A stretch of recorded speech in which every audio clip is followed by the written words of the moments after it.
A fantastic message coming from the camp of Julius Kodwe Entry.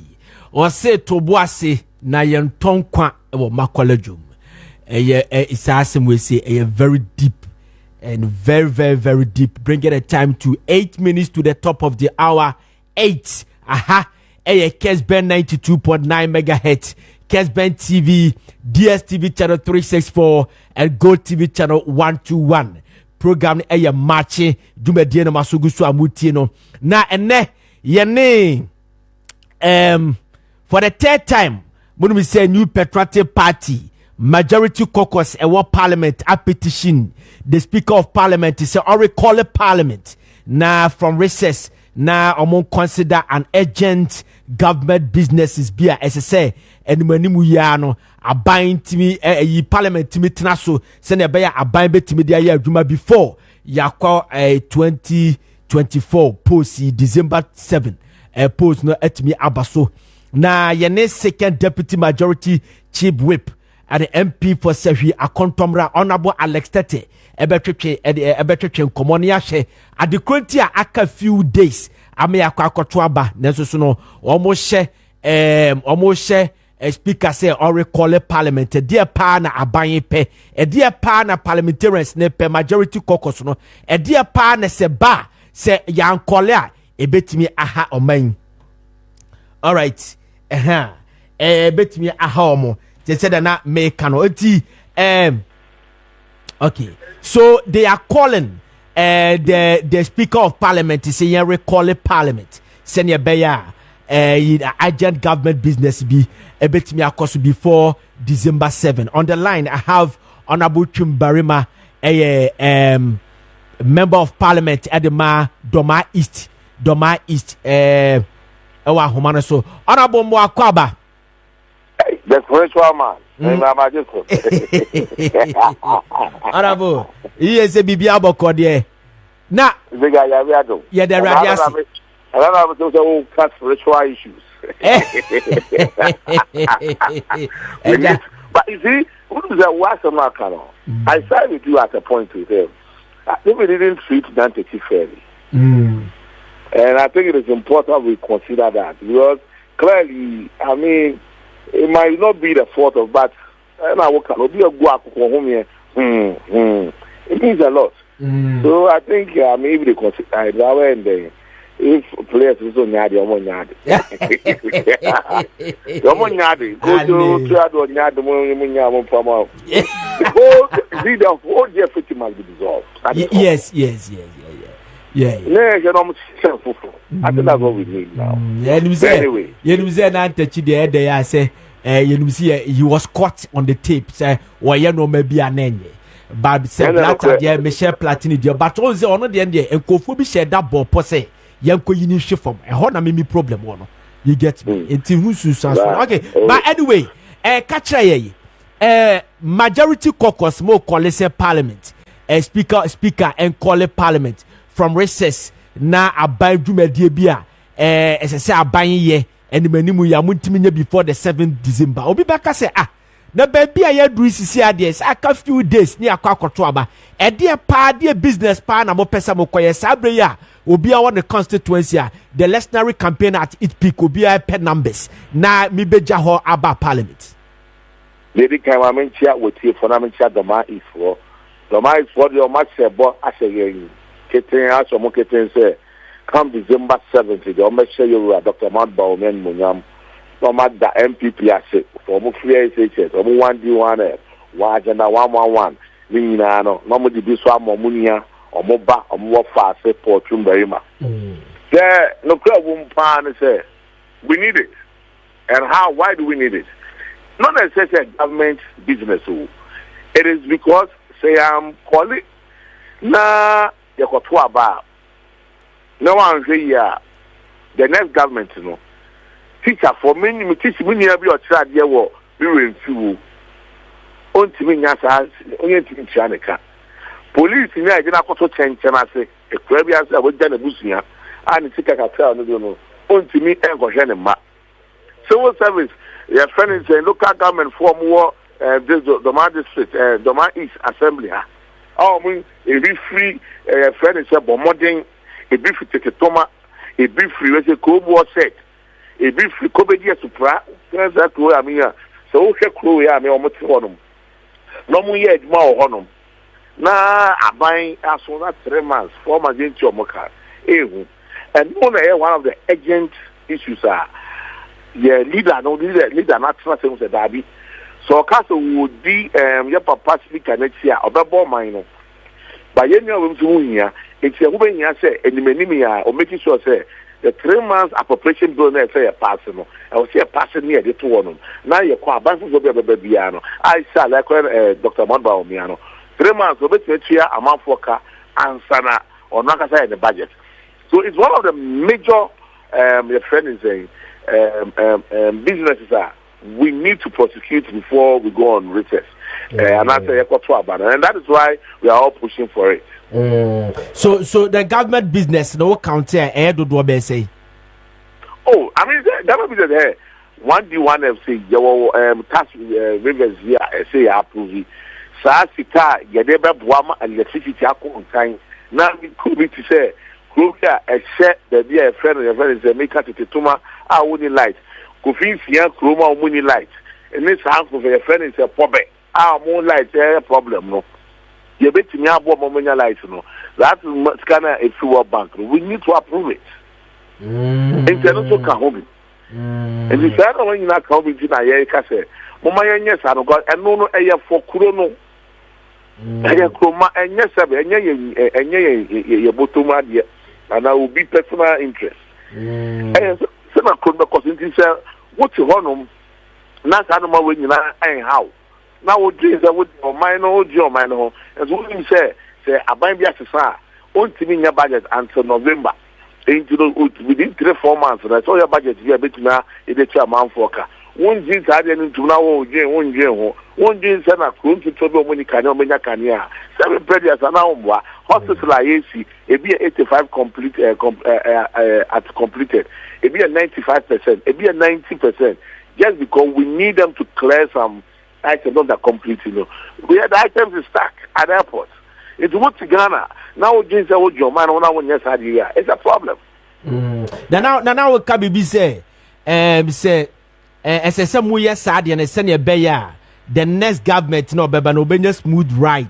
In the 2025 no na mama musao senke says we no say speaker kasa menko na ya mantimi anya before December 7 the next parliament no mutimi correct sadem oda between let's ultimately to biaka because because the year no end the 31st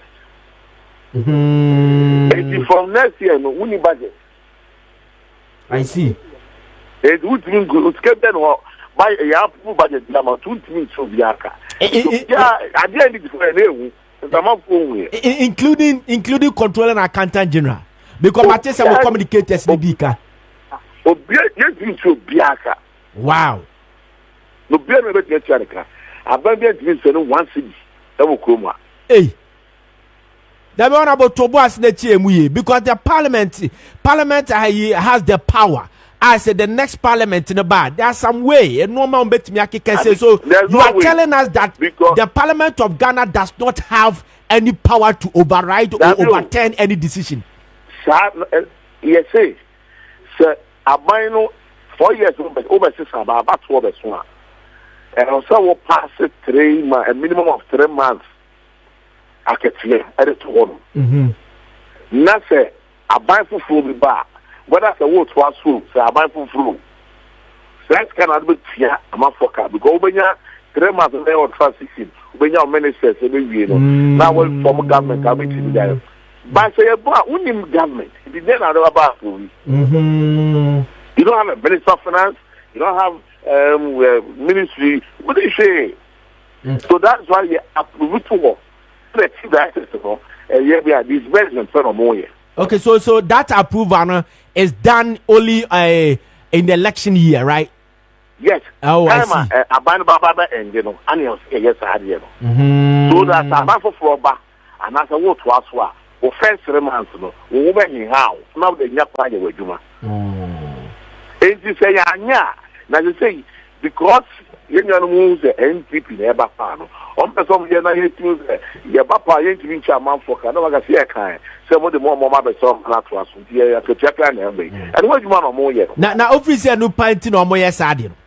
Now, there be a point, because almost bet me about Bamu. Bia, there's something wrong somewhere. Bia, they think that the Supreme Court ruling, and Koya and Farmer, and they think so, are right. And the Supreme Court ruling is politicized.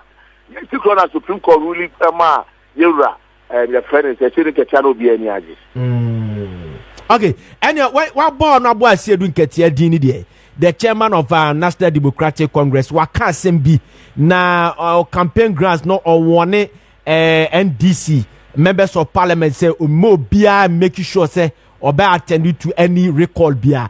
Jina tsunami mo video no and fancho ne catch minimum say they are you oppose it, but the person me do a gentle at the farm. It is Jina tsunami mo that video ni chone yanju a gentle fan.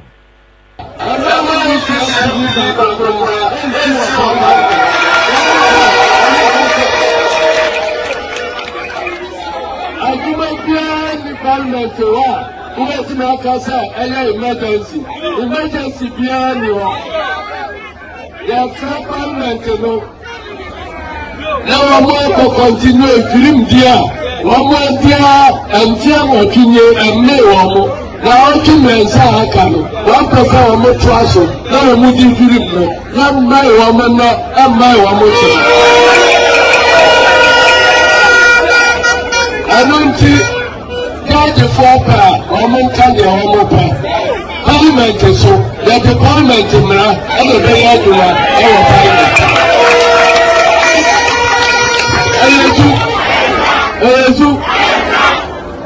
You can say democracy, a very and so on. We parliament free as democracy beyond the media. And not in our maybe Maniji Kamibam Kabi Amamo. As I said, we are never ban the parliament to home by. The parliament, who we kill parliament here, that's just say, democracy no higher. I told you, young Tracy, yet the Moja and I pay IG parliament, yes, you have. IG democracy, yes, you have. Young Tracy, not I go for, I mean for me, I'm not trying to say, or the young Yama, I say democracy. AC now, AC chair. I don't think the answer of parliament here. One more year control crane, judge for say, my design. A Juma of parliament, one contra, a buy no beguniaga, a buy beer move choco. They say, NDC MP for no, but be emergency recall, and more PLC. Online no emu, democracy no, and the economy. Now you are Yatuaba, we are. Woman got a franchise, say, woman needs democracy. The leaders are parliament to England. Yatuaba, no Musanga, no NDC, so Yama MPC, the door, and Macao, the ultimate democracy. The chairman will mass my course was someone. Yeah, some of a pay. It is a whole person what democracy. Is this a way to have democracy? You see, I thought be a politics, no, yeah, was perpetuate you do. You won't perpetuate you do. But me, Papa, happening in Kum or Bonnie, good thing I sent Tiano. And the crowd one of politics in Cassentiano, Papa, in 10 years. But so we are a member of parliament. Now you small step as represent a cool constituency. Now on minor Dawakuma Swa, you ignore politics and do the needful. That is all. Now, honorable Yanshad you. And I make a say, make a say, South City, even we government, one of the major things I'll say here is to get that appropriation bill there. At least. And you must, ordinarily, your budget is reading there 15th of November. Okay, your PMF now. That by 15th, and so yeah, it's true. Yeah, 15th November. kind by 16th crap, at by November, no, you bad it figure. And so, which means you put some brand also. Now, when you say, I'm costing warm, so I'm more like some brand, I'm so good brand also. So that's unacceptable.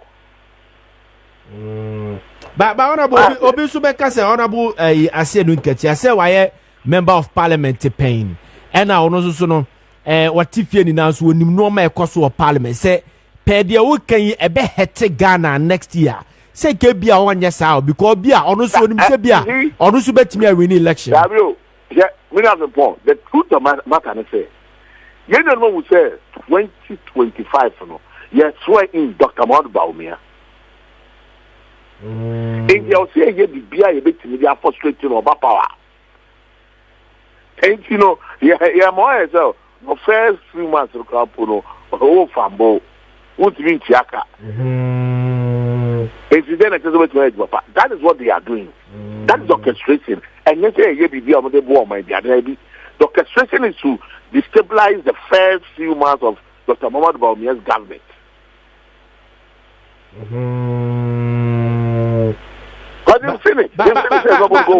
But say ebia express the Mahama or so betimi aba be president. So if he say betimi atra if they are confident about that, I'm going to approve it. If they were confident, say I'm a candidate in the winner, but I'm going to approve it. Because they are not confident, that's why they think that we don't need to worry ahead about this. I see. If they were confident, and when they have shown that sort of say, no, baby, you're quit here, and you're obvious, say, we are going to come to power. I can confidently tell the by now, come to make a go back, can you tell me how I approve that, you know?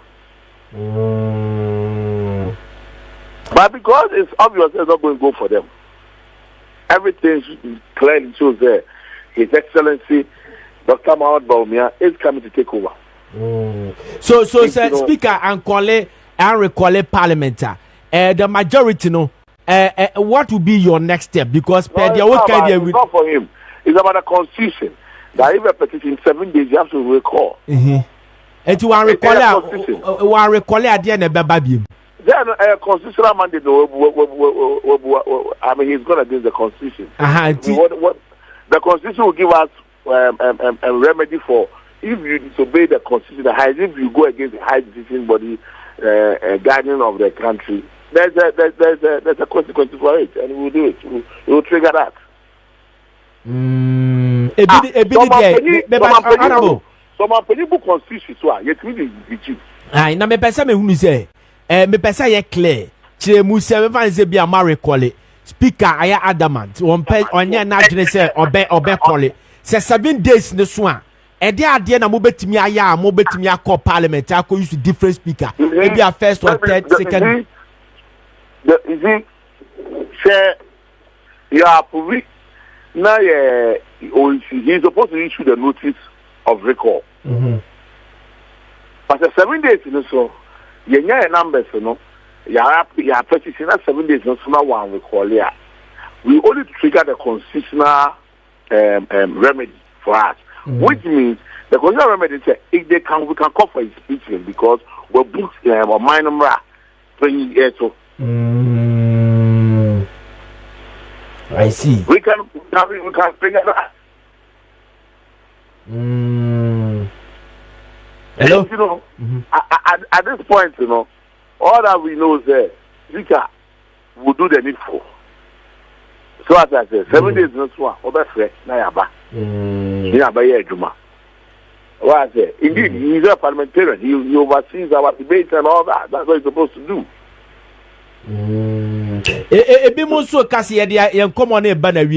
But despite say the NDC party executives need a control our parliamentarians there, but it so say majority side no ever since the leadership on necessary no e can who be na kasa honorable chairman Sabosu ne to as a majority leader Ebiaka Abamba Benoni relationship. Honorable Afenoma Ken is a fantastic leader. I mean, clearly, Chairman would have done his own. Honorable Afenoma Ken also has his own star, and he's going well. But not for Honorable Afenoma Ken. Do you know the chaos that would have hit this country? Sometimes I said that Honorable Afenoma Ken. Because the man, you see, his emotional intelligence, his smartness is up. Because Anka chaos a bit of parliament in this but not for his single action to salvage our democracy. It would have been worse. It would have been crazy in this country. So, I mean, we don't need to compare. We are in the style of leadership. And we need to appreciate. We appreciate Honorable Chairman Zabo say if you would have run, why would have done. But currently, the current leader, Honorable Afenyo Maakye, the majority leader of the majority caucus, the member of parliament for Futu, is doing fantastic. I can confidently tell you. So, but not for him. Ghanaians, you must always pray and appreciate Honorable Afenyo Maakye. But not for him. This country would have been a chaotic move by now. Because the NDC people at the point even were ready to fight, physical fight with machete and all those things. It took Honorable Afenyo Maakye single-handedly to ensure that our democracy is protected. That's the leader we are talking about. So it's not about say leadership. No. If you are not in it, what do you say? We say me pediatra say who a chira. Now she quiet. My body say boom. But we must say the BS in the back or the JBS in the DC. So that's here. So we rap parliament and I was say, hey, say the new BS na be jira. It is a one jira ye. Now one protective system in here. It will normal back will be a problem, and that is what Honorable Afenyo Maakye presented for the and service for this country. Many of them. Okay. Now, Honorable Ziega, one kasa wa henefa. Me no kasa me doma. No kobe to try me no kasa. Enti ya two who sisi asi ya recall abe fast no aba meboa. Of course, a constitutional mandate. There was a all right, yeah, they corner we na because we have a lot of items to treat, but Mami Musa we say, Honorable a Professor Sma Sapon, a surveyor of the Babontin Nipoli, a chancellor still a multimania 50+1 votes, and yeah, dear, Oka America, Kamala Harris, ye omo credible investors omo research and all this stuff. Our Castle Berlin NCC for the 2008 backfire a renowned and revered poster in this country. Ben Efson, the last two elections now he has gotten it wrong and all that. Do you still invest your passion and emotions and trust in your fantasy posts?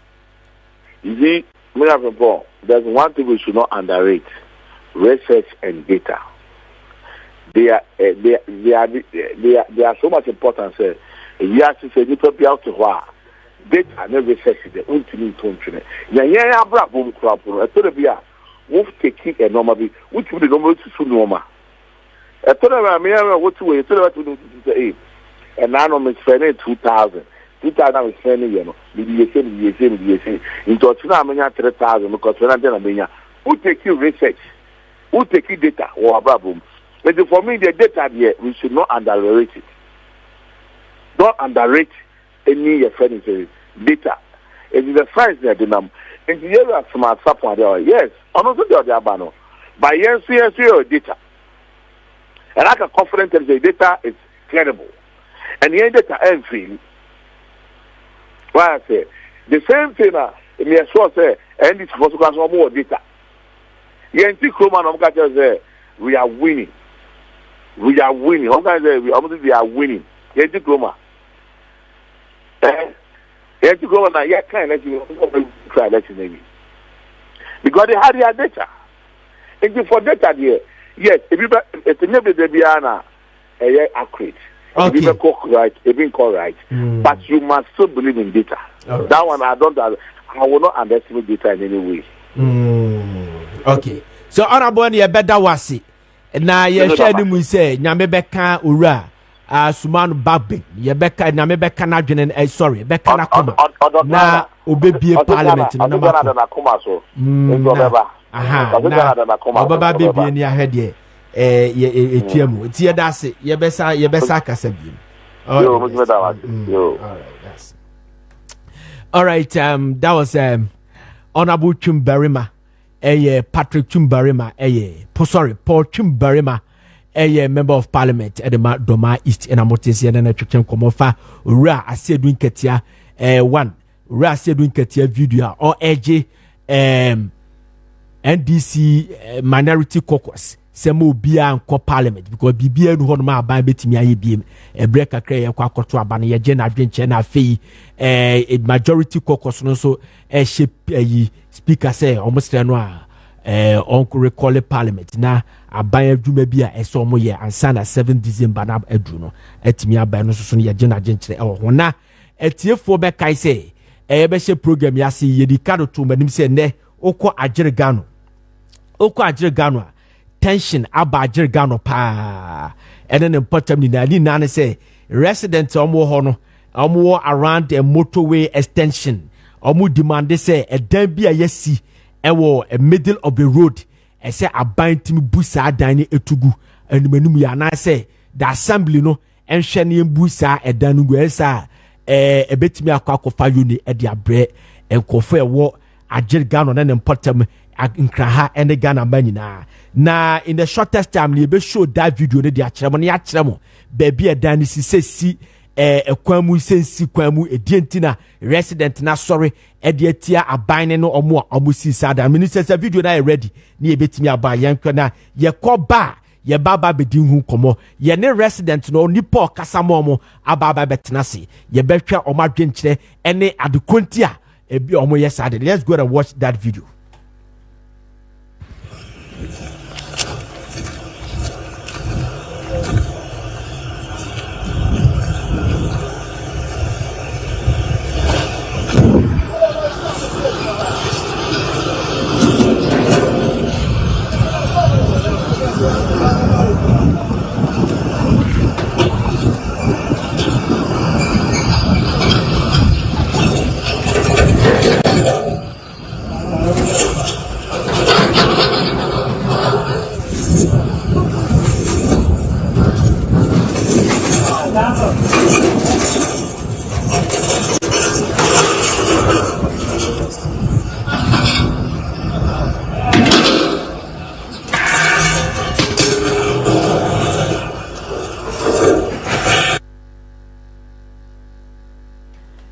Yes, so okay.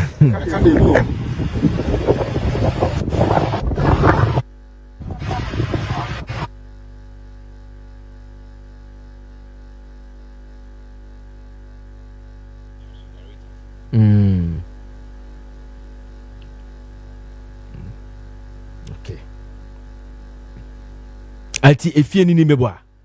Wele ne efie na ankasa. Okay. I see. All right, let's come back to the studio now. Yane Mr. David Ufori Echampong and Cheche and Komo and Fanfa say, on the Casadema, the residents of Mo Ajet Gano and Potamina. Now, before my mention, Mr. David Ufori Echampong, are you the one, the form, the immediate past General Secretary? Edema, patch up the microphone, come on. Edema Nat. Kasa you made the papa. Kasa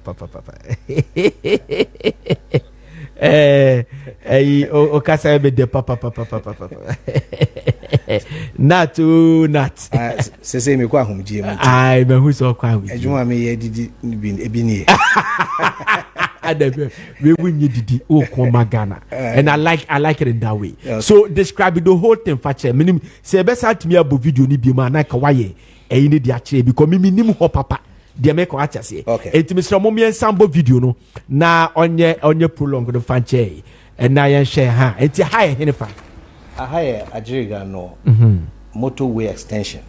Once say unam ajenga na udru asamwajan Shell filling station na. Omo ye ibi wo ho. Omo ye bridge bi wo ho. Bridge no ebe fa sa fie no a ewo ha say nim e ko join motorway no. I see. Enti sa we nyina ya artillery roads a tema na ajenga no shetema municipal assembly ase no. Omo design area ho nyina yi baby a car be fa, baby a electric poles be sisi, baby a nsuo be fa. Enti baby a ye hwe ye fie mienu ntem. Also in communities no fie mienu ntem no, the distance from one wall to the other e be a ados no be a 30 feet. Yeah. So that structure we are assembly no ama developer way authority say onsi no is located between two buildings. Street. Road. Yes. A road at Tema Municipal Assembly for year 2 If you see hanging bebre or more permits come to see dino on Tema Municipal Assembly. Yes. And 2008 and Adenta Yakave out of Tema Municipal Assembly. And the layout in Yinano a Wadenta Municipal Assembly. I get it. So Ziega Sanet here, and this is what the assembly has done. In fact, Mr. Moposo has a mention. Moposo, Mr. Mofanko Kakana, very good. So it means that good, very good. It means the main road they say could be free hand baby a cast nebana with me book cave. Otimi Bukev as an access road to Edikonifi. Now for Otimi Kosi another street. And then the Komoto way. Say in case it be a fire service for bar, other Bibia ye may they cast some keke. Yes. Say BBSC now fire service for bar. They have to when they access road. A bit at the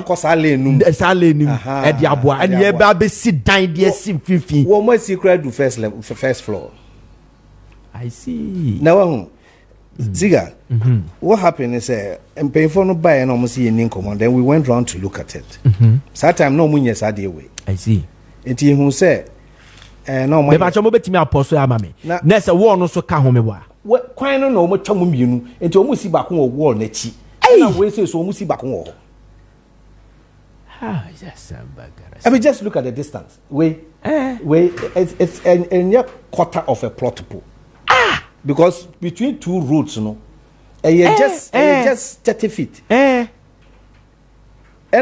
we share Diana about 4 plots or more occupies that space way. So you can just imagine in 100 meters. Yes, so in an actual sense, no, it should be a 2 houses street. Yes, 2 houses street. Yes. Normally, Sunny. What was the gate? One possible. One corner chicken crack. Mr. Mama chicken. I say more possible. I say one gateway. If you way gate outside gate back on no, because it comes into the street. It comes to the street. They say about to wall a block. Sa, I say. It is a fear when you run. Onto me and funny. Onto me follow the corners who run the fear. But Mr. Champo Yanshadu, who share the 2 houses now. Baby, I win this in the baby, another one. Obi Subabusa say, say, where street palm pay se car for I didn't know a munusasa because I can see a street now. Out 2 cars, a bobo San Juan. We still have to get a human pavement. I want to so, sir, human pavement, you know, yes, Lincoln Road, but we still have to get 2 cars. A coba. Plus Cabin be firm.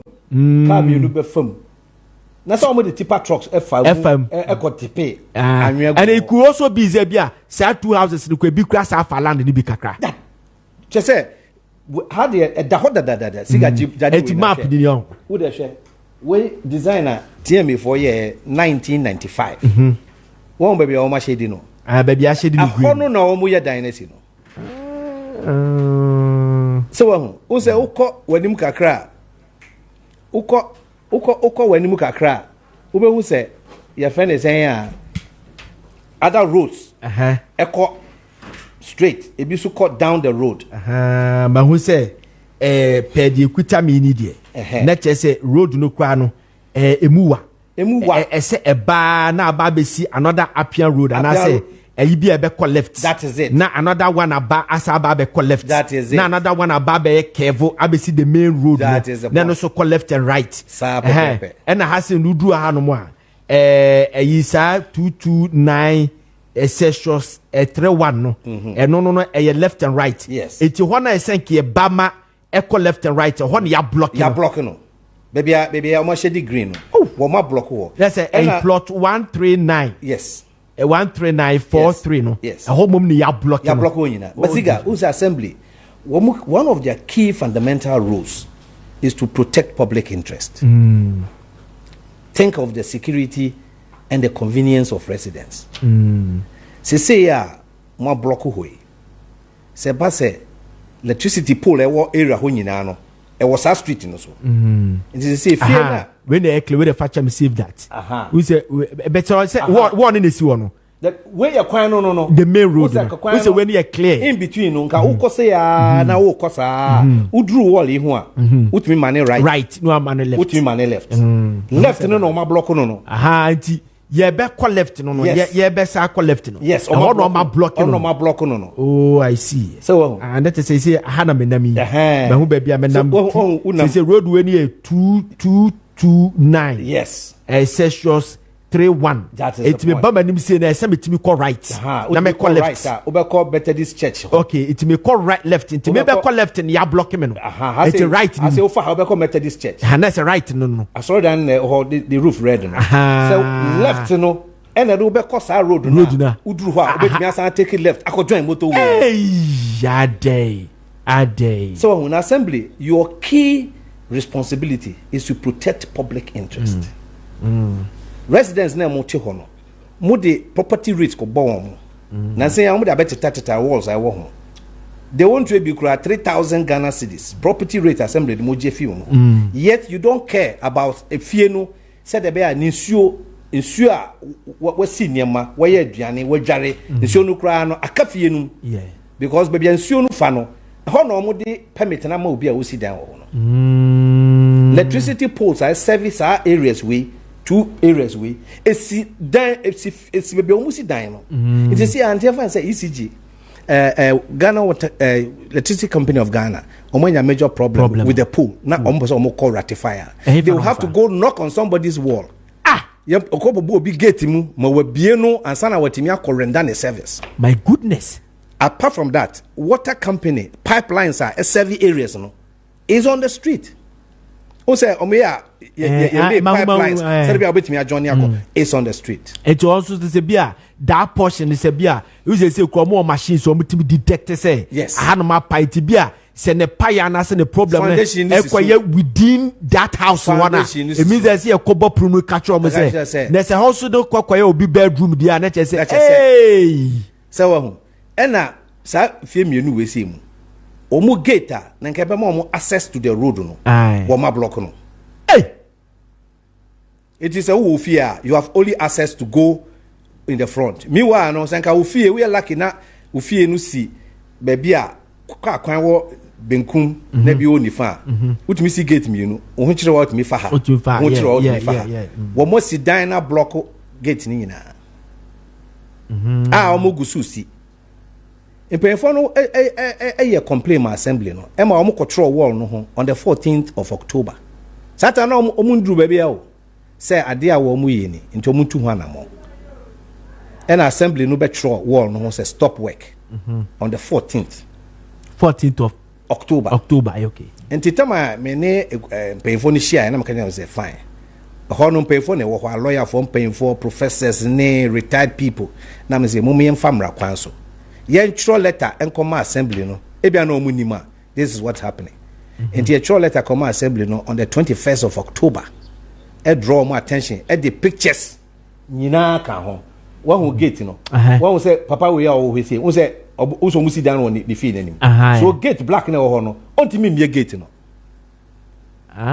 if you we say so na say why gate me ba o ye tie boss ni hwani say papa no sa electric gate na e ho no black one the ya circle na di kan yes ese say obie sa kwan na ese ho ne be ye road o to be left to right yes o mu bie kwan na tumu a why gate na to ho by nam say assembly din yeska ye enti no one wakata ho but omu bie pe a say ho emergency exit yes emergency omu bie pe a na obi atom opposite one no only there wa hihye the gate ni dada bako so wo animo no ho a who say on why like ni fie ni si junction and your access to this road here and the access to that road the access to this road here no o ma block no ɛno ɔmo foundation wɔ hɔ wɔn electric pole is you on baby second gate wɔ ɛna service efie na ɛwɔ directly opposite it ɛne service line so me ba baby mrante mienu ni gyina no sia no ɛdeɛ na ɔmo yɛ hɔ ɔhɔ na ɔmo yɛ foundation eti etu foundation ɛsɛ si abesi dan wɔ hɔ ɔmo asi dan no si hɔ ɔmo do first floor eti eze saa papa no a the gate ne side no se me nye sure pass se ho ya asase obi asase onye gate ne to o ye gate ne to se se metimi fa ho pie de me kwat it means that say next day you know of from pie Kofi obi fie and assembly no so wo to asase na o kokosi dan na ye ma wo de wo site plans nyina bre assembly na assembly no assess plan no na ya kiro say baby I would wait to a wrong baby I would wait to a right baby I would wait to a wrong it would say papa we say he had the permission of the assembly say obey 2 gates yes because they were roads why yet I do see over 15-20 years yes yeah now moti 2024 April now Adenta municipal chief executive on name paying Ebenezer Doku mama papa onu papa no osi dan no all right permission say on si dan si kwan mfimfini na Ziega say wo ba ho a wo ho there's another area okay ufi uremeba ufi Sahara Gold ebesi sa kwan na ekomoto we no mra efie bi wo ho one of the residents oye on wall no obakwan mu kakra okay save that menya honorable Ebenezer Doku ewa ahoma no so one ye Adentan MC ewa ahoma no so honorable mo akwaba. Yeah, honorable Moakwaba ma ba chidumedie so Kessben. Oh, mejo so minia kwadobako de. Nyame adomara kwa bibia bako na edie mamefa akonya yi encha ohwefo na wetiefo so. Yetiefo na yahwefo dawasepa. We are live on Kessben TV, DSTV channel 364 and Go TV channel 121. Thank you very much. Na kachre me okrata bi da manimu ha. Wase Adenta Municipal Assembly. Government of Ghana Adenta Municipal Assembly building permit say obia mama permission ediama Mr. Emmanuel Sal Isaac and Marian Gatiba some medicine manyane correct say on besi derby fancy baby ma but sa permit ya mo de mani ye share videos ne baby ye si dan no it looks like say e hono ye kwam and mama permit say nipa ni si dan e hono.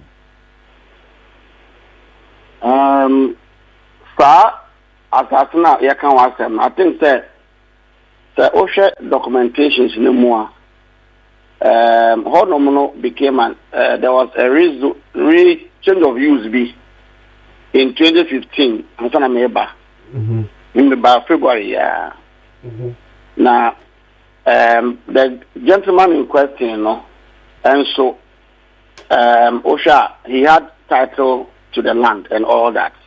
And and Obi the perimeter, who share the title, who share no maybe I say order ban title can way. Into I think a committee share no, also say na a hoye, I don't mind the permit Having said that, all start here there has been issues that have been raised about it and yeah, I can answer. Now permit no the buyer no. More assembly no more trans no muhunu permit no oh so assembly one ma permit no and I okay so more access here no ma hu se ho ne road not as me say in 2015 the same assembly no yes actually say yes there was a road and changed the use of the road in 2015 assembly ni na SSA no. Yes. So almost 2015. Yes. But say honorable Adama when him ferry we send cow buy ye nan cow has see a best sign no nan ka hone a road dada and assembly na best sign 2015 but who shy no o buy now so who say ka no there be adie yam ye sit down hono ma be create problem you could have also done something to reverse that decision. The matter has come up about 3 weeks ago and NEDM, we are looking at it. I've called the parties, they've all brought their documentations, and as I speak with you, the fiscal planning and the engineers are looking at it. But say nipa no omugusu no omo na yehu say nipa no so gusu o we si dan no. Yes, ya catch am say once we are looking at the omunyai. And you know what can you be on any akwafe. Sir. Yes sir. Because Saturday no omo ye adwuma nran so omo ye adwuma. Asa de omo ye ni gidigidi se ne be ya ye be ka se obabi asie du di yen consider kakra because baby ade no wo no say ya koye say dan bi a wo me left bi a wo TV no so amehwe menim se bi a wo hwe TV a nipa no ontimi mie ne punu biem ne fence gate no ontimi mie obi asisi no obakwa akowura fie no a yesi ni sisi anum no ba mi wa adekoto ye fence gate ne de to ho no ye emergency exit so otimi fa ho ede ne car be wura fie ho no ade a na say ho no is going to be blocked forever. But what is the Monday? Also Saturday and Omutino. The name Monday, Minam Council, make office into Mema many offices now. Not my be no, but was not friend. Okay, now your residents did be has say nan ka be pese okay. So entian share ni mu say. Let's leave it there now. Yan ko hwe. Say ade o ka me hu. At the next call. Why? Oh, okay. Etinyame adom ochina ye be fro ne yahwe the latest development that se pass utu hanamo. That is say there ye betimi establish say honorable Yudoku Ebenezer and what shall say omon twentwen so kakra nsa ye betimi di age atum beboa. Aha nche say no sa kotu hanamo no ahwe say obomo magia adwuma na ye beboa. Na yahwe the kata na nkofo ndi aba no. Na okay, honorable ya da se pa nya Mr. But se krata ne kra mo hwemu kra no ancestor na ade ne sikwam. Oh, si ye krata ne kra na we still be able to know say ade ne sikwam emwa dachi fire service for asam ne sa no ma no. Nipa no ebeye we no. Obeye ne krata no or the request by for permit ampa. But there was documents I just said not land commission for so I hear your friend say I'm gonna crack out a title. And I think that we'll have a solution to it. Okay. Right. Yo today honorable nyame adom ochina be fro ne ahwe the latest development no update here ne ahwe because ECG problem or water for problem or is fire service problems me yes sure pan say honorable enimo pa Ebenezer Doku enya de abehwa masade na etimi akoso nyame hirawo na to super fagu aduma paso nyame adom ochina ye besen aba ne abehwe the latest development wa denta why Maakye me that's Kessben TV yes yeah that's pa okay that was honorable Ebenezer Doku MC edema your friend say Adenta people of Adenta okay Yasa kwa humanu subiem na yasa kwa twetwe nkomo but I still have Mr.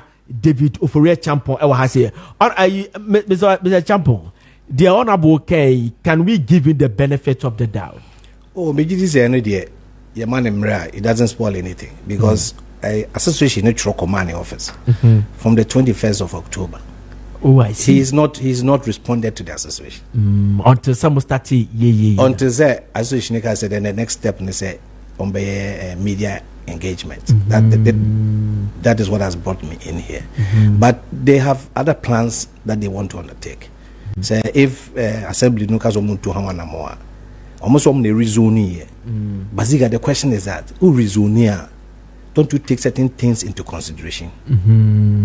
Who sit down assembly ya jo documentation yina efyen 11 o septic tank wo hen o gate wo hen we wo hen ema assembly workers planning department omko site ko hwe se ade a waka no saa na ebia na wo dan no crapo no space na wo pesa wo ye no dan no so change space yeah. So they can even tell you say look reduce the sizes until anka person can bisa MC say omo papa na di papers ne bre omo a omo so kita land title wo man inspection that the question and na me busa o ka say 2015 so they didn't go there na me ka say it no couldn't they have reversed that because omo hu say ade na nye so na me busa na that but ekuo no there omo say the man building there is not their problem. they sit down on a problem. Omo problem no is with the assembly. Assembly no ma authority. No the be sit down based on paper now kind no. That is what their problem is. And almost say number 2, area ho nyina no, we have places like that scattered in all that Jingano area. Afena abaya benyes kakra bebie kwan no. Enti omnyamu miemu no de so omo tenase na de we sia. It is a bad precedent. Ochabo usa Jingano, obefa baby untimi pie, obefa baby untimi pie. Obi e pe hwatna. That is the point. Enti say they will have to fight this to its logical conclusion. Now, in fact, actually, a back critical, they have started processes in the court. Almost a more court. Some are just pay for yes. Or more court, not court to share, not court to say. I self at say almost dancing on the command. They will leave it. And Mr. Sabo, Mr. Momposse, Mr. Ma, Momposse, and Mombrama Numkakana mentioned by Biamoque. Na me ye pesi a chere ko fo ade se 7 previous ye ni sa obi aha wo de mo be fa we nya example we fa we nya example for ene ahwefo amohwe ade kura ye ka ho asem ne se ubetimi akọ Facebook search for Kessben TV program be yaba na hwe bia na wuti radio na wa kire wadwene ye be kenkan dia ma na hwe ade o ba bia we sisi ye say ya na situation ne te eti we say no se ekwan dem obi fence wo ha e we left obi fence or right enya hunu se ha se car fa ho enti ba bia brante bi gina no eno no a hoye kwan no ena obi be si dan wo ho the same thing mebo the same size ena ye kire se ba bia brante ne se ko bitimi e drive ko ne fie enti no obi si dan wo efie ni fifi eno no ho asem na ye kasisi asem preduasa eni obi edan ye okosi na ye obi ya enu obi na ni sa obi badachi asemnti se na be ya wo ka obi a people ye betimi de nako ambulance sam electricity nsuo sam ene fire service sam enu ti na Mr.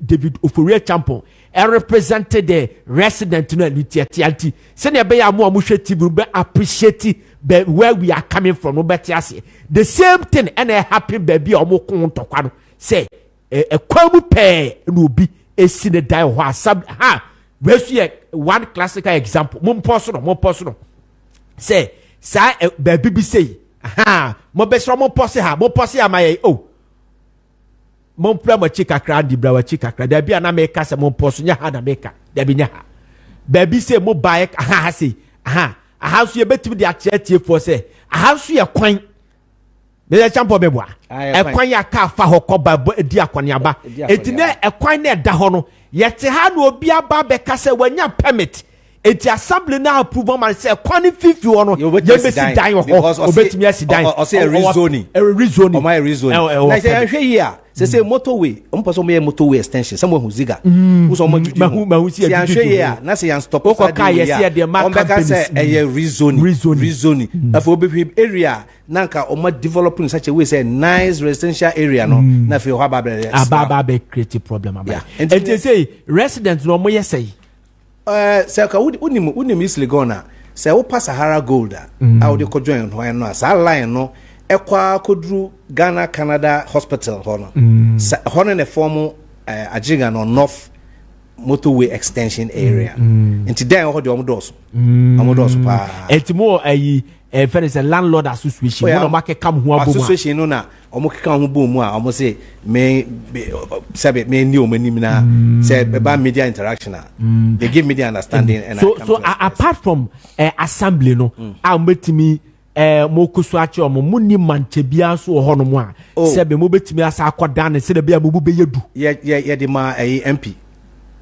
member of parliament honorable Ramadan. Yeah, we send a copy to him. The copy command. Also be seen the because he's an ex-official member of the assembly. They all contested to say the money because on no member of the assembly. Yeah. Until say they were a member of the assembly. Yeah, copy no. He has not responded. I don't think he even come there to look at what the letter was supposed to drive home to. So, and me person who is there, or he be answer ni ho. Sa area ho no. Ajinga no so mo hene omo nema.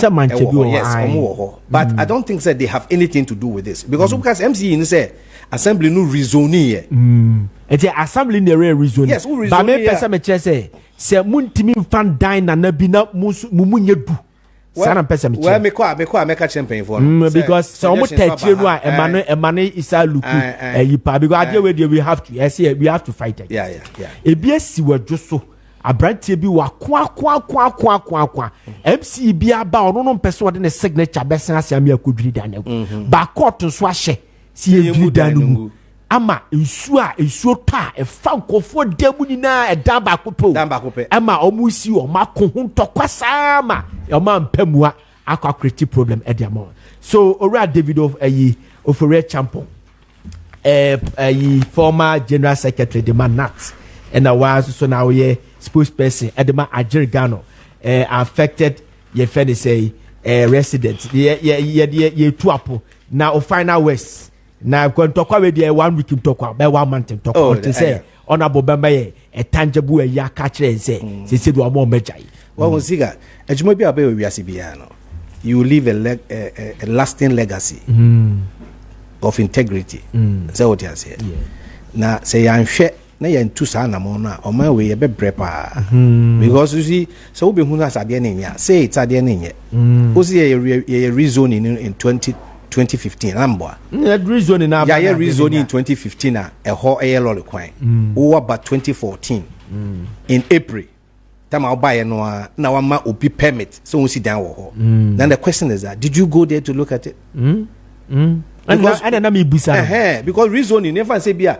ye trust asiro atabia to say the be dwum and I info ba say no baby edru de mu ntwa kakraman no reasoning na lolo kwan de reasoning Ziega we there wan kasa bomode na 200 na ye 200 monti no nti na ye say 1 week so we are giving the MC the benefit of the doubt etinyame adom o kire be sa akobonu punu wantie na the following week day yasai se wantie ne ane ehunu se ebo apayo ene ne sa na mo bi asi tu bia no e se make sure se betu sa na mo no na ba bia se ku bia ya aboa amana akọ no honorable ye da CPS makwaka honorable still I have to call you honorable e se be from honorable Ziega Mr. David Ofore Champo o kasa ye be the rough sawa Ziega o kasa be the pa me da se pa me da kasa be the pa okay and there's election to be bia se ye de oh say me politician but Ghana Vonia decided as to who to vote for you for run o mo to say oh mikromana me fi broku mu for run oh they were high pa they very very high all right both parties you know obi apia out me say amafo di omochi you know high okay Ziega yo dia ban so mo obi akọ politicize na ya be koye ntokwa na Mr. Ofore Champon ekweyi na mamenka se mi fan kire mo say Sadek for aba betena se but before Sadek beba na se me mo phone papa eto na ti EKD iPhones installment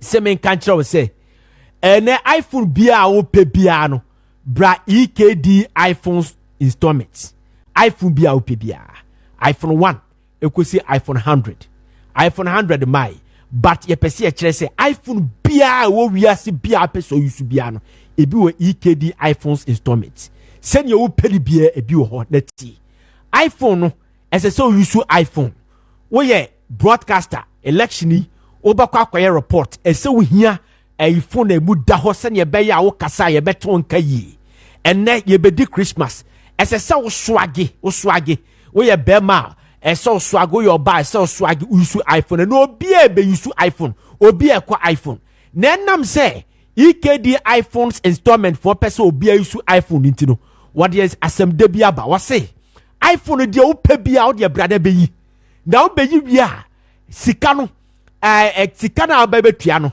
se bia wo sika nso a bia na use iPhone 6 na o pe iPhone 13 iPhone 15 a wo say de fasika mu 30% fabra e beje de ato near the iPhone ama ade akọ na 60% na aka no sorry 60% na aka no you best spread the amount you spread the amount for 3 months no aba betua Mr. Mamen kan biem sika na 40% and na obetua utua 40% no 60% na aka no near spread the amount ni ama 3 months na de atua umpe we na apede yi ye pese obi ayusu iPhones ente ye EKD iPhones installment for ene ebe boya ama yedi na ya use iPhone na phone number we sisi 053 99 85750 053 99 85750 and 053 6787973 053 6787973 uhi echira kwan a ye wan Nkrumah Circle American Mall no Nkrumah Circle uruamu a oso pe odo rice udu odo rice and the opposite oho na be hu American Mall uruamu a oho ye ni opposite na obenya ye fere say EKD iPhones installment etiko ho na kwaje iPhone papa Sadek fo aba na oma ba ma ne yentirimu ni na aye kama yentiri na ne mu asisi ni na no yiyi ni na de afi ho no metwo ma na ba betrase doko mu akwa aba na wona mwe bibia boko de ya da wadom ni ahwe yenti bibia boko me de Sadek for other romantic no correct and na no me kwa me mi akasa me ko peja ade bi ne ne ni kwase me peja no correct opa ade bi na me de kofie emu odu na sen ka me bopa me ye mame na me ye free car ni mu no dia si o you know le be mo obi anso me mu ne gigigigi fe me wie me sisi ni na ye brade me denya ne me timi peja me mu o ana me kai say ye mo you know 600 wo flex on 600 flex on 600 po bi prebe wato fe me be aduma me ref ona ho dende ne se go ngresi tai me na me ho dindin ye ne elephant ayi ye fene say ointment and me so bi na papa sisi echi na chese na fe de me huresi na da mistake am ye say na me pre me ho no me wie me tumu no mantum ba be kwa na de etia ne tie say ya do de chemicals bi anim obo ade nu branu tane aba odedom ye no eno a ene afrafra de ya do nti no chemicals bi anim etu bi so krasi wa ahode ne de more fire ya magana fo nyina che ade ba fidie kase so ba bia fidie kwaka wiase ano bia no yeri semadu ebetwehwe apom di ho nkomo ye free AA Sadek Herbal Center wo panyine kase a wode ya no Dr. Sadek ene national PRO sister part say men kan chem so mo chia mo pa na ya ba die wapom din no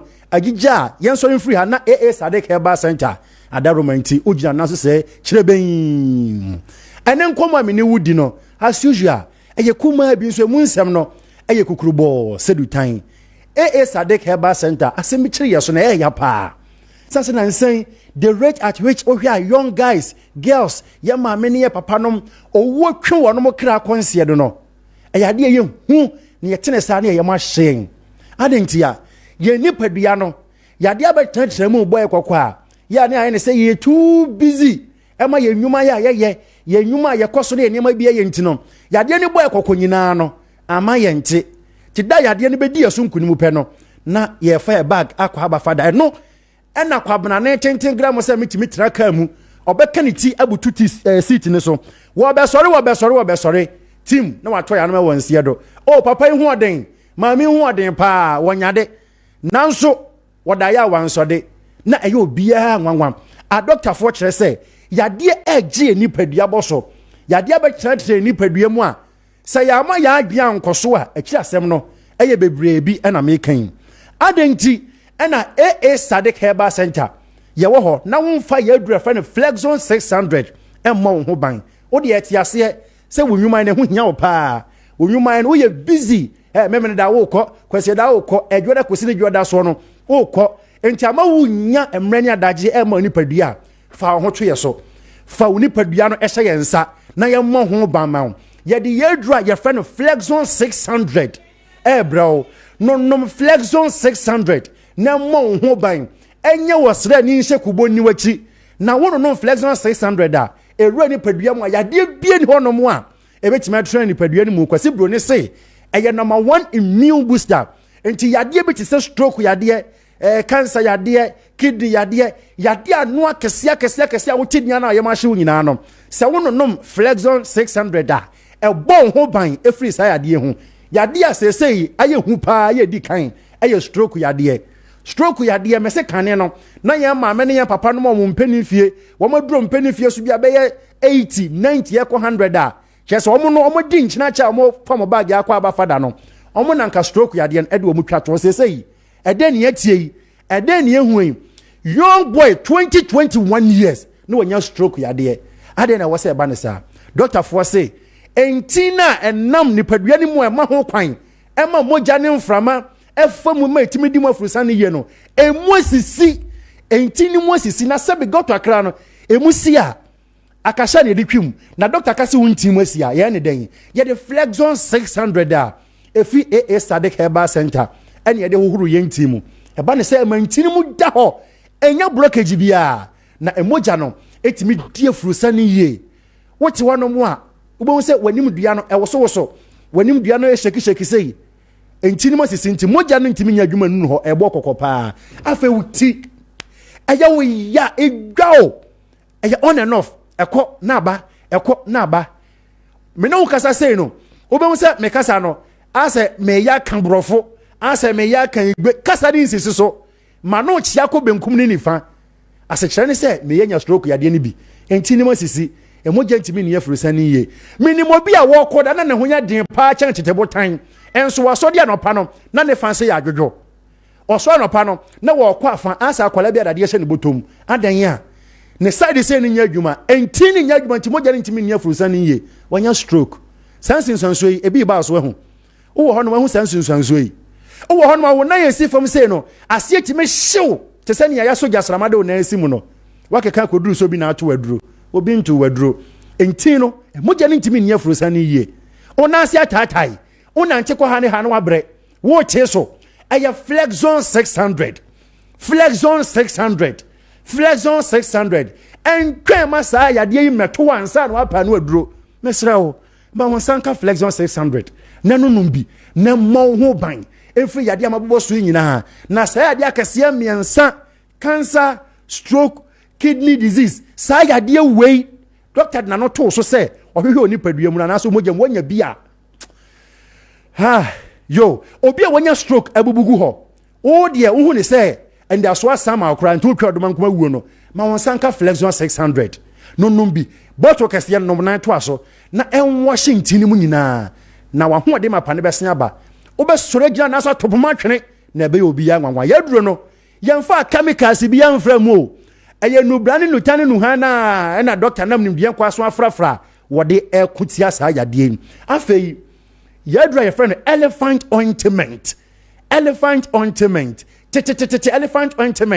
ya yitwitwi ya aposo ya aposo ya yitwitwi nompem ema hoden ba mu nom elephant ointment atiase o bomodias be ma wonsa ka bi na wonya elephant ointment asasabro ha wona so de srasra ebetu asia kra afei wa bobo ama onamabu wonya kwanhia mene esunsunsuanso agya honam yaw nompem yawa mesra eye elephant ointment da me kan ma mene papa no asem se yedu empani feso na kotodwe no emu ahu enti wo sore sa odi ne wome usisi a wome ba honsanka elephant ointment fabisa sa kotodwe ne so fabisa sa usisi ne so okotodwe ne de ya pe rubber white na edi brorosem bi no fa nan ne so pe bandage e fa chekere so na ohyew ne monwura wo nan nim na ma me be nansa na sa ne hwese obekita poma bi mu a obesore gira wo nan so waka eye elephant ointment afi koko yade ya gini padua boso koko se shamanfo ho enfie du num no ma won sanka elephant herbal mixture and Sadik powder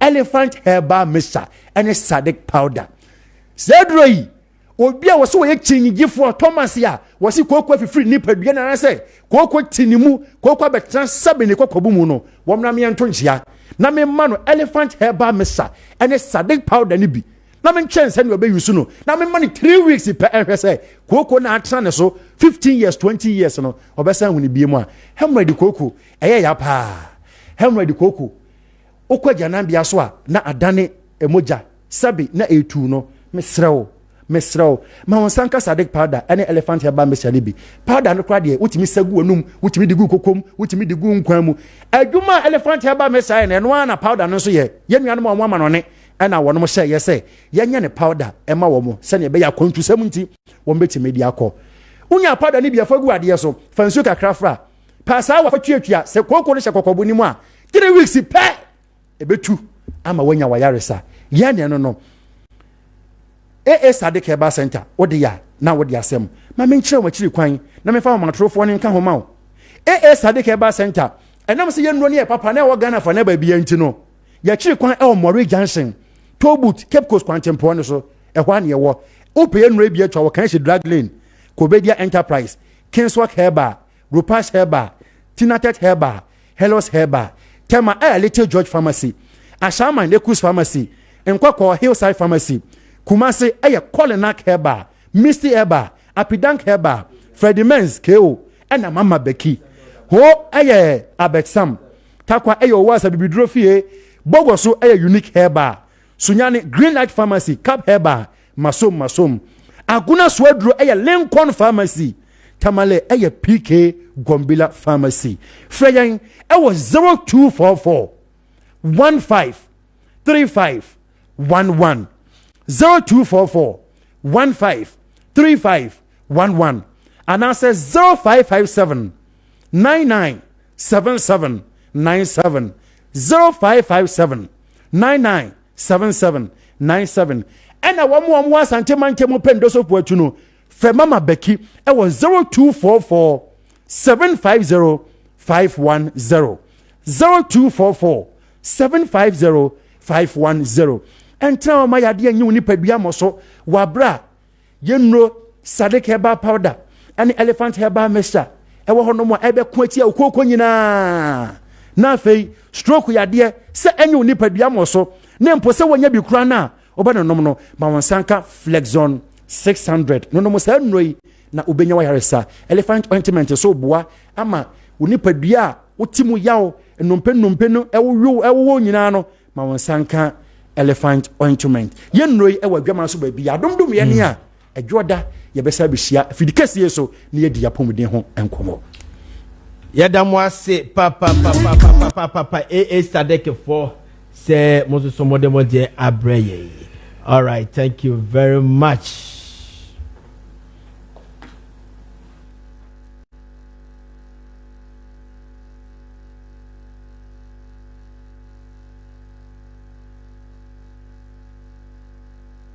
Okay, for you still live on 92.9 megahertz, Kessben TV, DSTV channel 364, Go TV channel 121. Na enei what hono moa ubo say o light na echo of kakra na asanyaba na mumle bi be say a month ago wo hono moa obi a Thursday bi obekofie na oko off.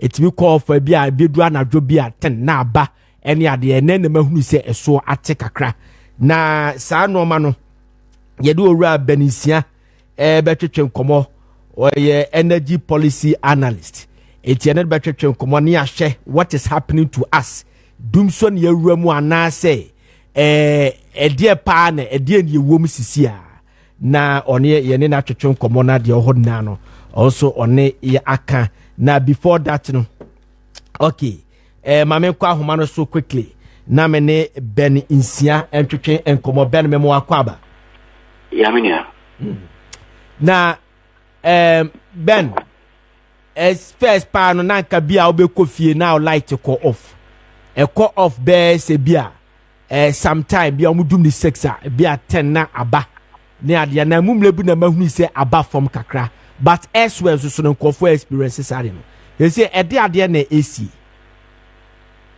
that's minia the AC is lusu dependable capacity no kakra because actually our my about 530 megawatts no say abide the kabi tisha kana abide no ama ontumi and generate and those are my bia that is one part.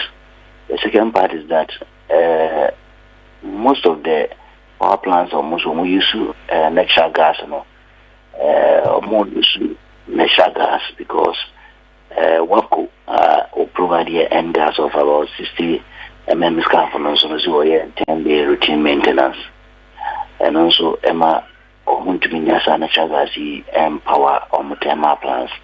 Lastly, so I feel we in the second half of that year need one thermal plant.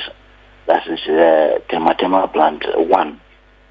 No, rather thermal plant 2. Also the second half of 2024 Nyajuma and boom thermal plant of 200 megawatts and so on. So Busumi or Yajuma, Busumi or Nyajuma because Abaniska or the Beto fuel.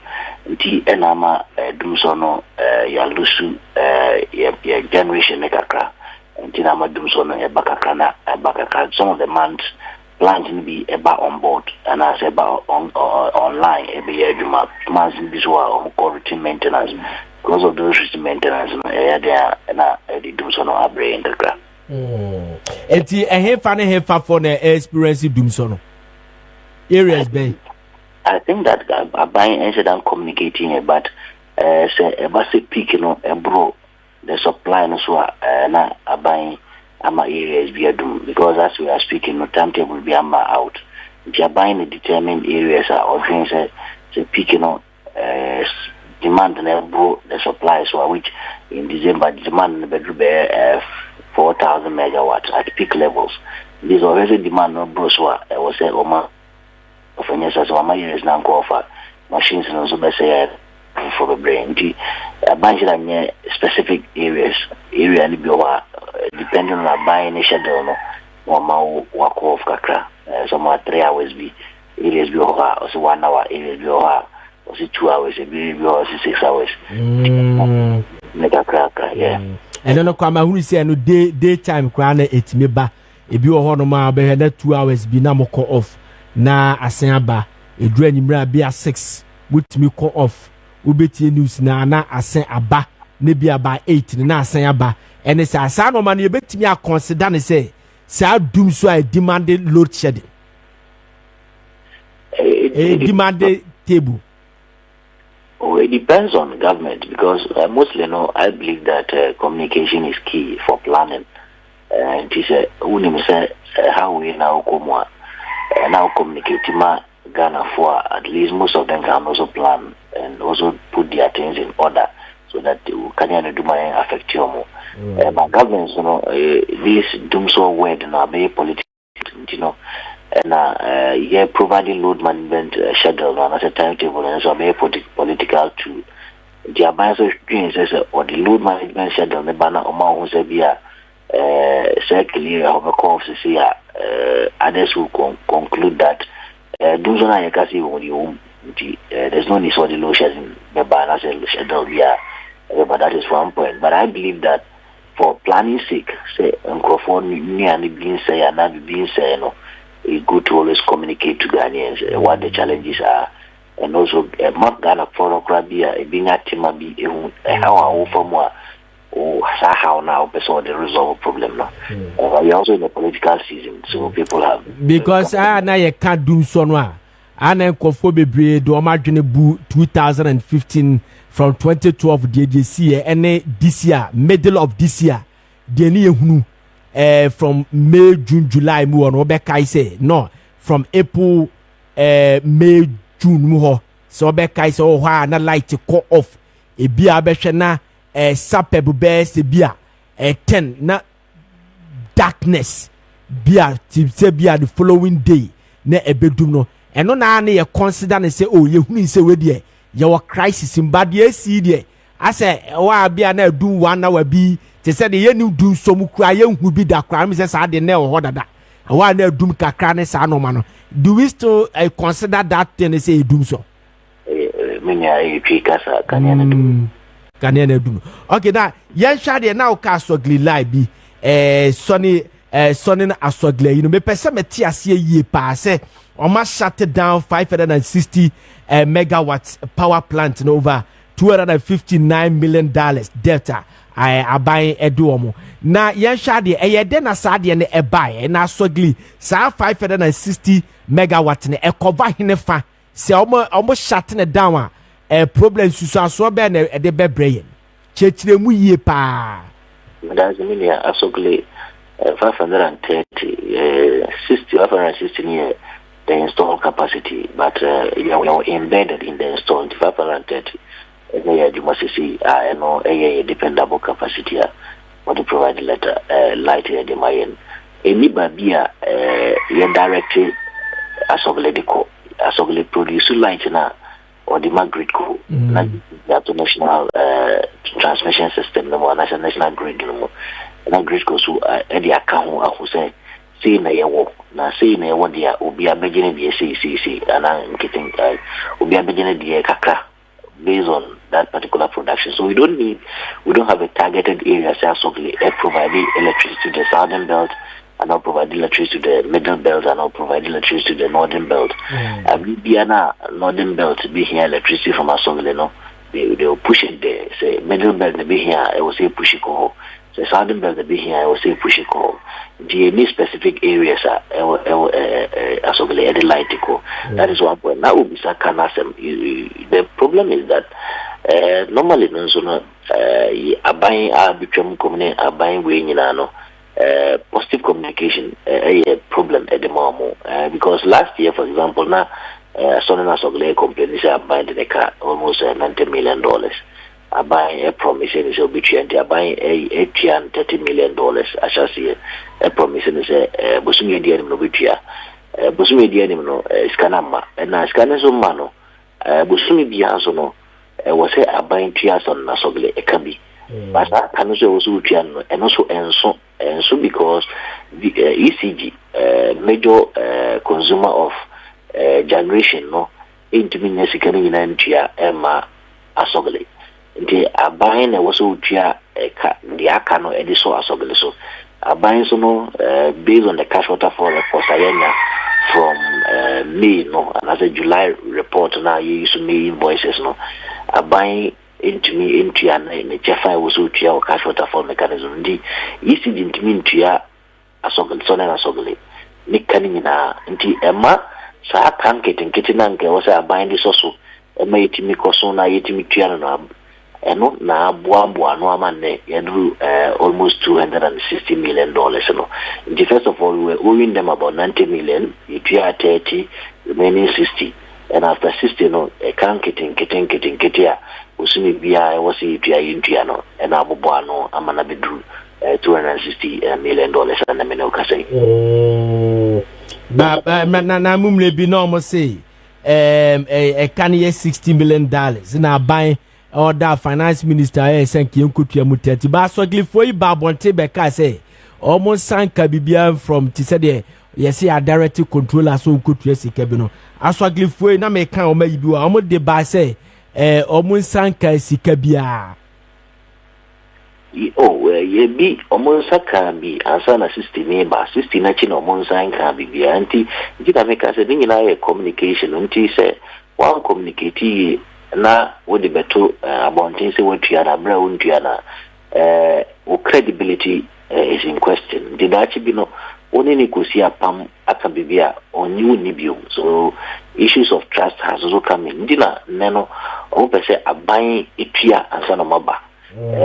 Buying so new mood in Comoa, a buying iron address of the Pekakra and the Amomo. Mostly they just need assurance what you be and the Akano. Mercy now would be Tiana, Sikara would be Tiana Ifriha and Neba and now the Pakutia.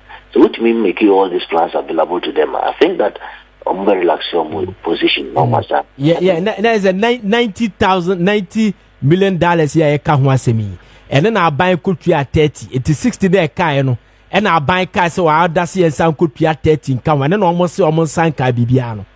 There be almost Sanka, and I found the come and I could do $259 million. Oh, I see.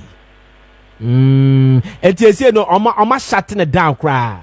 And I say, if you're money, I'll buy a Transia Casa, Emma. Yeah, shut it down. For now, I shut it down, but I reported, but say, ECG, the Ministry of Finance, Asia or more, and the Ministry of Energy, Asia or more, or much more, say, this is the source of the revenue. Ibitiamo, I shall say, Ibitiamo say, on stream and produce power and Mayena. That is the conscious planner.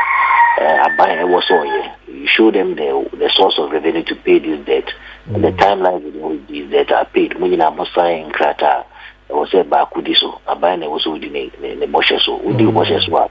Sajidiana only morning in Albania Sajidina Monte, Abribiano, own Jacaniam, and train said, Obeshan would be one as well, and what the Abba because him say. Brow only the core upon being would you watch us so it's also about commitment on the part of government. Say Abribia only some of these IPPs no the core upon be obediso would this one say IPPs need Judia. I don't think that Omeka Kania will be able. Now, Benny, I shall you answer a major. Sadio made the Biana etitimi. Said there be independent power producers,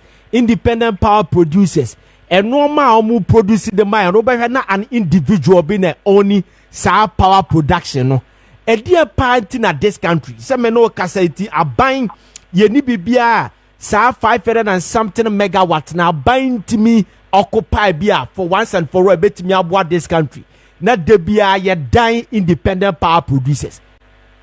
Many are buying and so be. We are buying the install capacity is more than 2,000 megawatts. Our buying also has power. Minimum say our buying will be. Now, Uzana de bia kase demand no edoso. It's a buying the intimate cover na. And I make us say, see a shako kanya, yet to me nye steady data and statistics who say, baby, I doing in the next 5 years. Ebia say ni say beba beka home.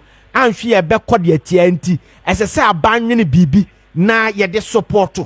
Dan se de biano ye be ma de na beto na individuals near tape ye fere say power edie free more. I know me problem say the individuals na dem mayen are buying to me. And a problem, no, because if you look at us as a country in terms of planning our energy sector, especially the power sector, no, Abribiana, you're planning it poorly. Send say demand, no, and Shada and Ghana, we've always had excess supply of power compared to the demand of it. And now your SS need now so a car was SS no be why especially install capacity SS you pay almost $600 million a year. But you don't use you no say your excess no 48% surplus of electricity in use. That's 50% surplus. As you so that's poor planning because if you know our demand projections, the demand between 7 to 10% annually, and this time plan is swatted by about up to 4%. So if you know our demand projections, you don't add a lot of power, whereby power, no, you don't need it, or you are not going to use it, and it becomes debt on our books. The problem with that, but is because of poor planning. Now, the second part, also I don't say poor planning. They say, why increase the install capacity? No, what's I sign contractor?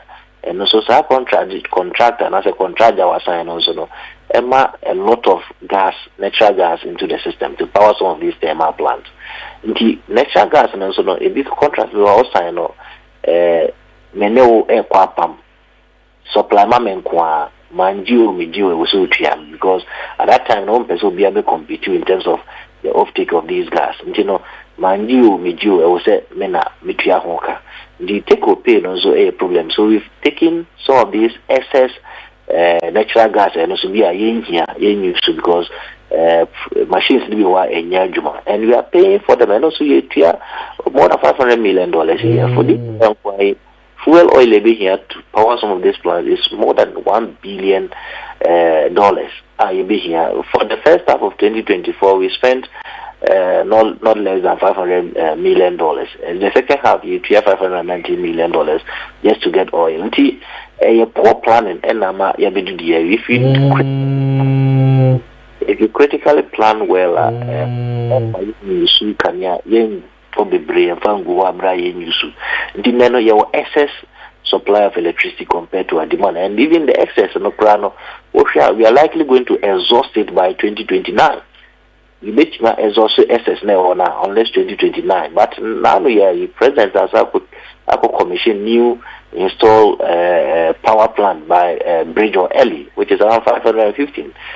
By a year we be ending now we install on more than 6,000 megawatts of power. Whilst our peak demand 3,400, 3,700. So the cost will be December when there could be 4,000 megawatts. So now you were broso so that's why I was in the community, and that is something that as of my was in the drink was what level of increase should we add? Do say there was any kahon. Now so I do one I was saying it becomes part of the tariff structure say it become one menu etia. But say broso so I buy now be masa do na broso no. I was say worker. Now, we are not sani pakrona wamasa in Abroso was so there should be a cap in the generation of electricity in Ghana because the markup and Mamia, many will be in the between a current side into a reader. Says a common banner, but no maybe a bombarding for the technicalities no. Yet I see take or pay, and then I cover a and sense bra ba Miss Kaiser, President Mahama time or more sa contract, you know, 9 for criticizes a Kofako Kumba. Ena ya kofa dia ba aban yi ba ye ni enim se take pay ya akofa ka ya boto ani abeto Ghana fo komu a ade no ayenusu ye so ye tuaka entimi emusa o de pa ne ho ama aban entimi enta take pay no contract no de no wo mu a aban bi o ba ontimi abrogate that contract no ade a ye ntuaka ye nusu ye tuaka. All right, for example, contracts there are two entrenched that Uchamwa judgment that about no Brusan can be a what they are. For example, now UK courts or some judgment be against Ghana in the sum of about 200 and something million dollars, and that contracting was because a buy in 2017 no we try take a pay in the Bakumu.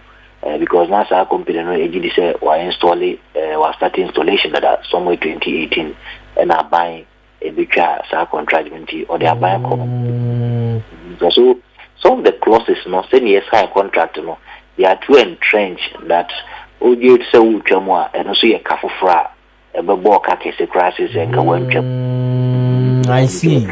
And 2016 no I say 2015 wherever na ye sign that contract you know minimum ewiase bi wo ho baby sa ewiase baby apart from Ghana dey nim say take or pay excess capacity ye wo ade ne ye nususu ye piaka ya sign clauses amana bind there ma ye je ho anyi ewiase apart from Ghana no ye obi wo baby wiase baby.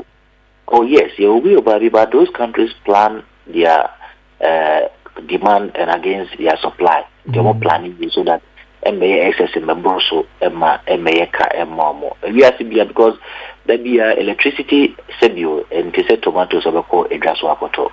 And electricity no, there must be an arrangement, an agreement say I'm providing the electricity and you are going to buy it. The no assurance no edema private sector be on the plant go be so the plant now buying one assure no. Ubeta untiva plant nema and all the Baha because our system no has been centralized that government and UBA was a auto electricity at the money man for banker. If you had a liberalized system in other jurisdictions where the generation of electricity is liberalized, the transmission is liberalized, and the distribution is liberalized, me company BC a produce light no ape nipo beto kaniano atwamano ajimisika ma yema hano enyesa yema hano aban kwani ubia obitimi atokania atonkanea ukroma ndi aban na woso show bi bose me pekania se fabra na odi ba meto nipa no so de ba so far as what that kwa pam se uhia kadea ono so de abano e wo se woto so wanto a ye wokai wo so utua so that is one I see. It's very centralized. It's not deregulated in full, and as a very liberalized in full. It is still at the command heights of central government. You know, and I won't take pay. But if you didn't plan it well, I'm gonna take pay no any problem in mind because any electricity now is be using and so be using to do na. But for example, if we take 2006 to 2016, we signed a lot of contracts in such a way that it doubled our demand for electricity. 2006, now your generation was around 1,007, right? But 2016, now your generation echo 3,000 plus megawatts. In the same range, now your demand in 2006, was 1,078. 2016 demand 2058 megawatts. Oh, I see. Whilst we signed a lot of contracts to double our generation, our demand increased by only 50%. Increasing by only 50%. Now our supply increasing by 100%. It means there's an excess of about 50 percenta umfanye hwe eno ene beye woka nti ablibiano if we plan well excess is necessary because we name that yes but in any question bruce becomes debt on the books of your government and also debt on any person obitua kania okruma. Okay. Yo Ben ye beda se pa na mame fa we se mfantu apo. Ye calculation bi tre just keketua bi. Ghana nyina ye demand say na Ghana nyina hia. Ena ye capacity a state owned capacity ebetimi my electricity say ena ye ka independent power producers ni na so de no a omode support ye na say say na fall short and say na individuals de ba be ka ho eda se menua wo hwe Ghana o my Ghana nyina na me hwe Mr. Sam from Moses so many stars and I want to be very accurate on some of the figures utia obenyase mokroma I look yeah maybe we can say we oh my Ghana very one major generator of electricity in Ghana power authority one major electricity producer in Ghana these two entities no oh my Ghana dia that very and then we power authority meaning oh my Ghana companies and being on my Ghana companies no VRA alone produces more than 2,000 megawatts. I figure by VRA alone no, it produces more than 2,000 megawatts. We VRA alone no produces more than 2,000 megawatts now. We that's about 400 megawatts, but on also no crown the dependable capacity. Inti we amema records na yen kono sesia.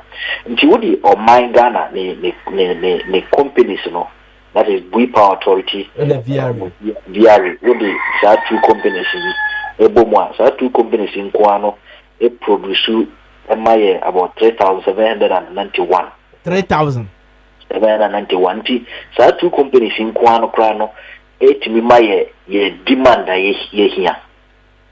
So yes, these two companies in terms of install capacity. The whole Ghana.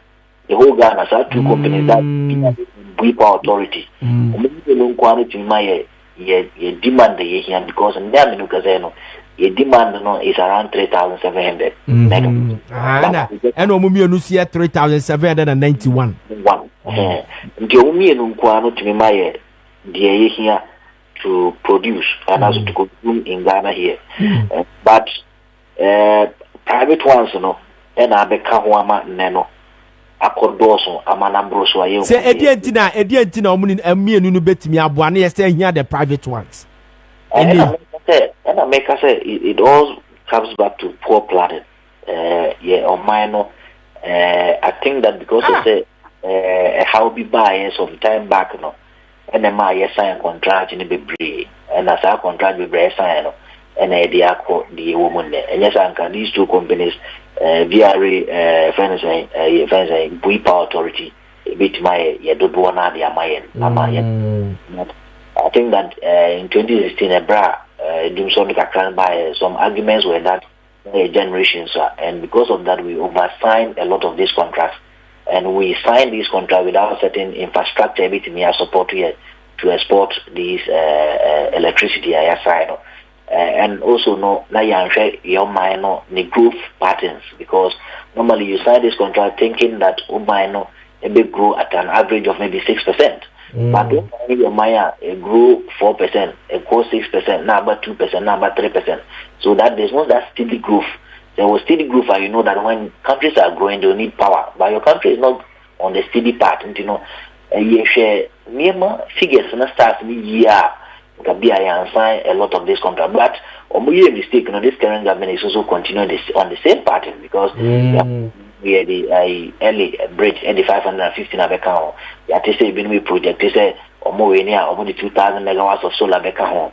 When you add 2,000 megawatts of solar, it means that you are going to have an excess of about 4,000 megawatts. 4,000 megawatts also means that there's going to be stranded assets. Who is going to pay for that stranded assets when you go to solar?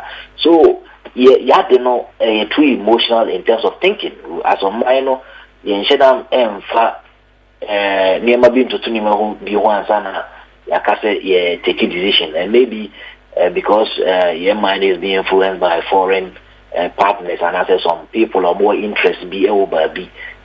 Sometimes the interest overrides the national interest of being pragmatic, very, very scientific in terms of policy decision making and implementation. Okay. Yo Ben, you better say pa. What is some akase we institution? See study. Sanity. You know ora Ben Insia. Energy policy analyst. And I'm what to say. You know trade and common.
Everything I make come for Bayport fixed deposit at the amount. Bayport the whole dehu. Bayport the whole dehu. Fixed deposit mo Ronaldo. Fixed deposit mo Messi. Fixed deposit mo Musiala. Jamal Musiala. Bayport semen country was say. Yewo fixed depositor. Ubetimi asha said ye free 5,000 Ghana cedis. Neno no semen country was say.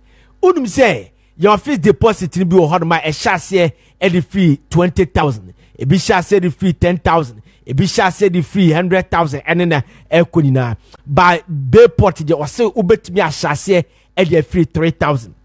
Near flexible options. When ye baby, I say, O Kokoya fixed deposit and son, I be qualify no, and I be mature no, maybe a 1 year, some 2 years, as some debit, or say our flexible option for 3 months offer.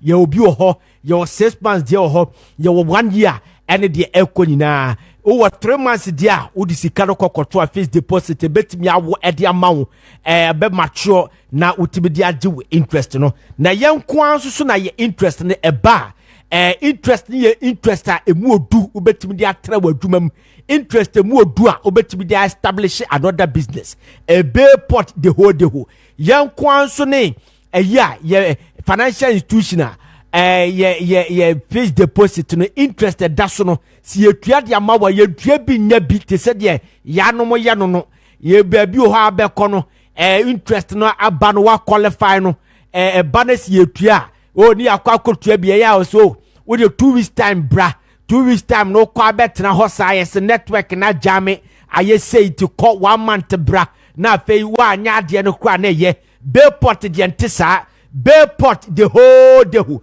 uti be biasa for number way 0245 153283 0245 153283 and 026 300 7922 026 300 7922 Bayport your future now Bayport the whole dehu yes Bayport no enti yenko ne yenko fixed deposit ne bi na yakọ Bayport no a ye de esika akoto na ye ho atoye no afeye papom de papa muntie mi sebia syphilis etete wo gonorrhea etete pressure how ye pa ya catch us pressure de na no aduro enu ho gabi entibida wote sa asem no abogu ulcer etete stroke eda bubu wo sene stroke ne level na adu bia no o how to atwambe ka sem bi dia kyerɛw waist pain sisi yare yi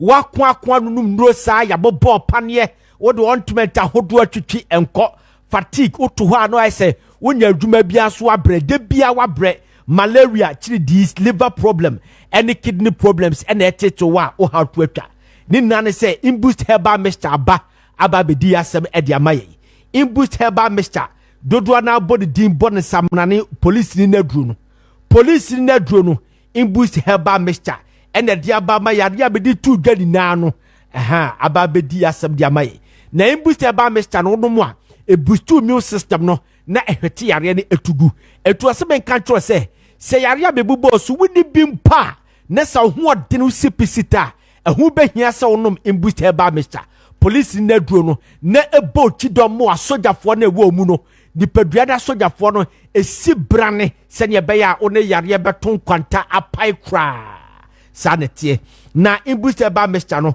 wo wi akira kwan a oba okaishi drug lane ye obi ohonom nkra hasei ubenya bi ato baabi abewura bia store bi abewura bia no ubenya bi ato honom sanso na ye de bi ekọ boga ye upper east ubenya bi ato upper west eno so ye wa capital eno so ubenya bi ato ko ti region so ne ko ti region police na duro no imbuse ba besta ho ye de bebo afa ukọ inside any pharmacy bia wa Ghana hadina any herbal shop bia wa Ghana ha ubenya imbuse herbal mixture de bi ato enemu ana mo busa bi se de ye de bia baboko no ye de kre boko ko Calamat pharmacy wo low cost road eno ubenya bi ato imbuse herbal mixture ba bia befa bia herbal shop bia de pharmacy bia enne omagia to mo bia to benya bi ato open dodo atu anase open ba kwa ato akonomu a eye number the phone number we sisi 024 62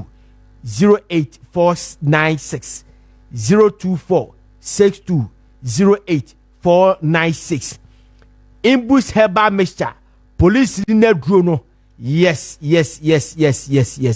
kopebito na enya apomedin papa sane etie okay na yakopa yanya apomedin no a ye ho atoye no ye sipisita no se wutu kwan na se ope baabi ada jojo ho se wonkra ha kwa na abetimi akọ se me pe baabi ada jojo be ho se ne be ya madwe be sipia sita eye Fosia hotel uko Fosia hotel a ye was Central Business District eno no wo Kumase ye wo Adum Aseda House 4th floor ho na be hu Fosia hotel ye ba ma warm reception pa yes Fosia hotel duma for na dum te ye pa na ye executive suite mini suite club room standard double rooms ye standard single rooms facilities no ye state of art facilities air conditioned rooms 24-hour security services restaurant continental local dishes ye tombi ho and your laundry baby esi normal conference hall ni na Fosia hotel located to a 4th floor Asada house Adum Kumase ujina ha uhu half of Kumase ubi a window na hu half of Kumase a hot de ho susu sham papa sundwe ewo ho the sana sanity eti honorable Fiseni ebe catch us say Ziega want to have a good trip and we tell the Debiam Kofi hotel no eti for booking a reservation of phone number with 03 220 37382 03220 37382 Fosia hotel your key to comfort eti yenko honom sabre die mo amudi mo birthday no ye de be sore so na yakwa akotie sport jolaka se jolaka ene na pampo baba betenase na ye de sports no e de abrem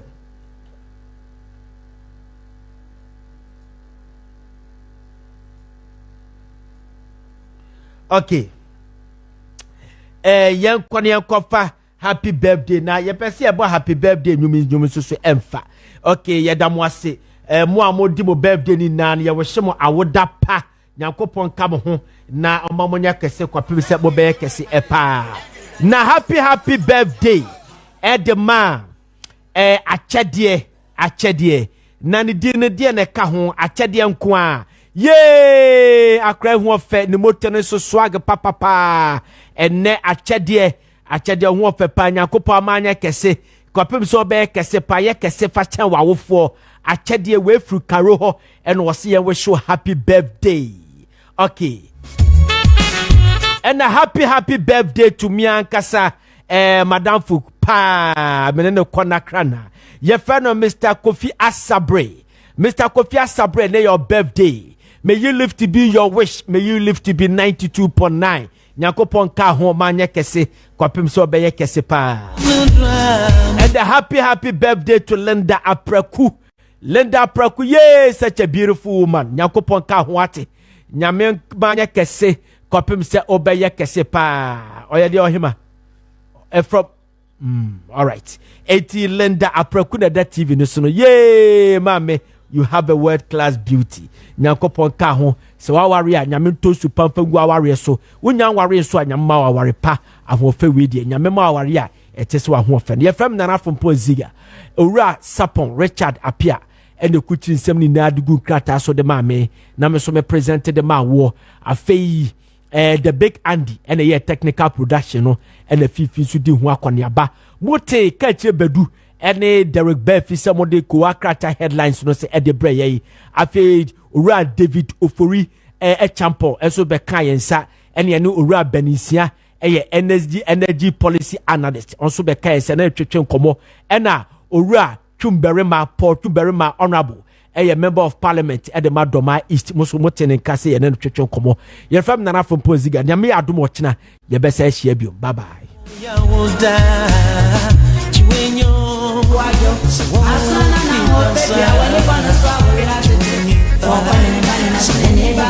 I don't know been on Tabia, Jawo man, and the Assam. As a Shilina non Panawasa, Jawo Mash, Diaba, what the man come about, dear Shay, and said, Yenis, I was swap, and the Jenny Adra womb. I feel when you have been here, I see us anymore. A bassa, while you're a pan swatcher and a pampa, no be a